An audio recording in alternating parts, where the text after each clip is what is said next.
Welcome to the Old School Baptist Church. My name is Beverly Mills. And my name is Elaine Buck. And Beverly and I are the co-authors of If These Stones Could Talk. We're here in the Old School Baptist Church, which is a historic site in our area. This is a church that was erected in 1747. The founding of the Old School Baptist Church goes back to 1706, when Jonathan Stout and his family migrated from Monmouth County and came to Hopewell. Now, there are some historians that say that this might be the first church erected in the United States for people of the Baptist faith. So while we bring you this background, which is very historical and interesting and can be readily found in our history books, this webinar is to tell you the story of an African American presence that was here in this church, people that worshiped here, along with the white founding families, many of whom were their enslavers. Today I want to tell you about the story of my fourth great-grandfather, whose name was Friday Trueheart. And he was enslaved by the Reverend Oliver Hart, who pastored here starting in 1780. Reverend Oliver Hart originally came from Charleston, South Carolina, where he pastored a church there for many years.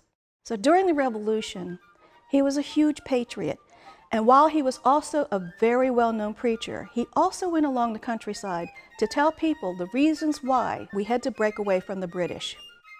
When the British came to invade Charleston, Reverend Hart left, and he came north to pastor the Old School Baptist Church, which we're sitting in today.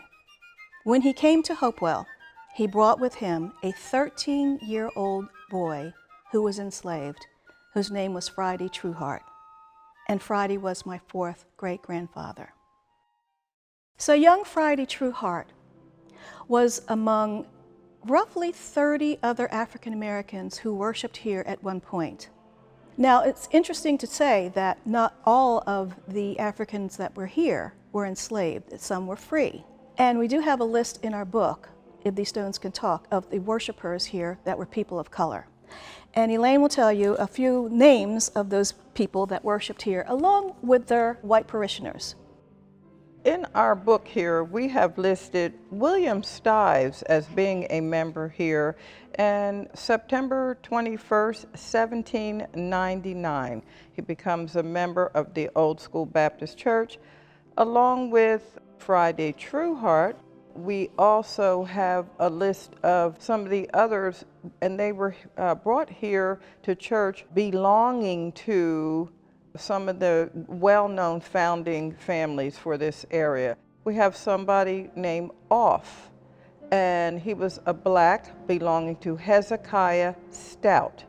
We have someone named Thomas, and he's a black belonging to William Fisher. We also would like to emphasize that they did have excommunications for people, and here, September 16th, 1769, Nellie, a black, was excommunicated for bearing a bastard child. So the Old School Baptist Church has a long history of having black parishioners be members of their church, dating back to the mid-1700s. You'll notice that we have a balcony in the Old School Baptist Church, and the enslaved and the free blacks would be up in the balcony area designated for people of color and also for people that were unable to pay their seat tax. The black parishioners that were enslaved did not receive their freedom unless they were manumitted by their enslavers. In the case of Friday Trueheart, he was manumitted through the will of Reverend Oliver Hart. In the beginning, he was going to leave Friday. Now, by this time, Friday is in his mid-30s, and he was married. He had his first 2 children, and he was still enslaved. But in the will of Oliver Hart, originally he was going to leave him to his son who was a doctor, and he was going to leave him, and he was listed along with the other possessions, such as pepper boxes, different household utensils.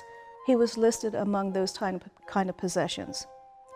In the codicil that was written by Reverend Hart, He says, "Whereas by the above said will I have given and bequeathed my Negro man Friday to my son John Hart, I do here revoke that bequest, and my will now is that the said Negro man Friday shall be fully and absolutely free at the expiration of 7 years after my decease, during which term of 7 years said Friday shall be under the care and control of my dear wife Ann Hart, to dispose of his time or labor or any profits arising therefrom, as she may think proper." So in other words, in this will, Friday was not to be freed until after 7 years after the reading of this will. So this means that he was under the care, as it says, of his wife, of the wife of Oliver Hart, the widow, for 7 years. So he did not receive his freedom until he was in his 30s. When Friday Trueheart left Charleston with Reverend Oliver Hart, I'm sure he didn't know that that would be the last time he would see his mother, Dinah.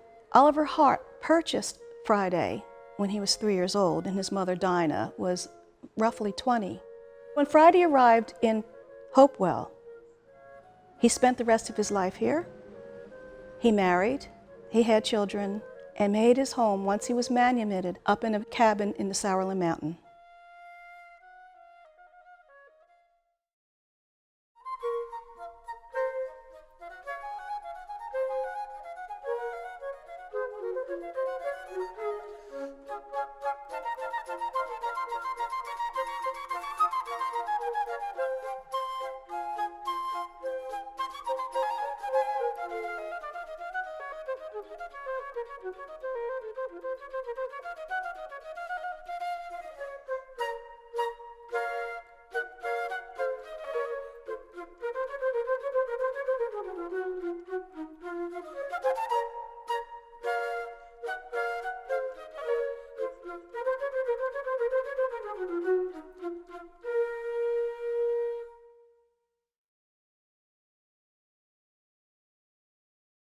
I'm standing in the cemetery of the Old School Baptist Church, and behind me is a monument dedicated to John Hart, who was a signer of the Declaration of Independence.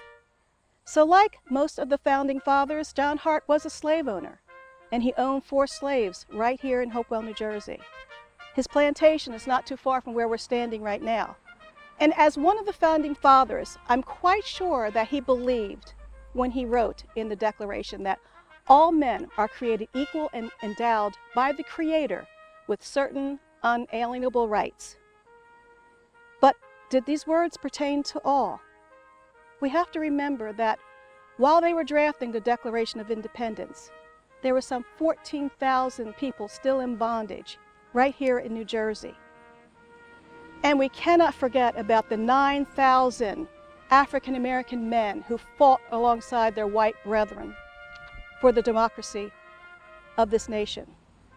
Black people would not gain their freedom until some 89 years later with the ratification of the 13th Amendment, which abolished slavery in the United States.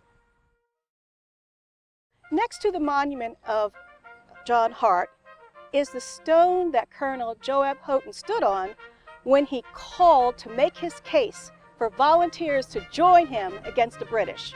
Colonel Houghton was responsible for forming the first band of volunteers to rise up against the British.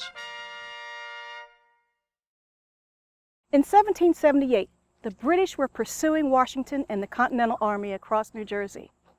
Here at the Hunt House, by way of Coriolis Ferry in New Hope, Pennsylvania, the Army arrived on June 23rd and 24th in 1778. Stopping here, it enabled them to stock up for 2 days' worth of rations. Today, the Hunt House, at that time called the Stout House, was where Washington held a war council before the Battle of Monmouth, which took place on June 28, 1778. During the time Washington and his army were encamped here, a young enslaved girl named Sylvia Dubois was here to observe Washington and his men during one of the most historic times in our nation's history. I want you to listen to Sylvia's words from the book The Slave Who Whipped Her Mistress and Gained Her Freedom, which was written by Dr. Cornelius Larison. It recalls a time in her life when she was a young slave girl here at the Hunt House. Sylvia said, "Why, the men of the age of my master looked brave. They were tall and commanding and stout of limb and graceful and handy. They had good faces, great high foreheads and large bright eyes and a broad mouths with good teeth. They stood up straight and walked with freedom and ease. I'll tell you, in those old times, these were good-looking men, brave-looking men. They were all so. General Washington was, Lafayette was, and my master was, and all the great men that I ever saw there were. They were all good dancers and danced whenever they had a chance. They used to say that General Washington was the most beautiful dancer in America, that he could even beat the Marquis de Lafayette." These were just some of the generals that were here at the Hunt House. Lafayette, Steuben, Lee, just to name a few.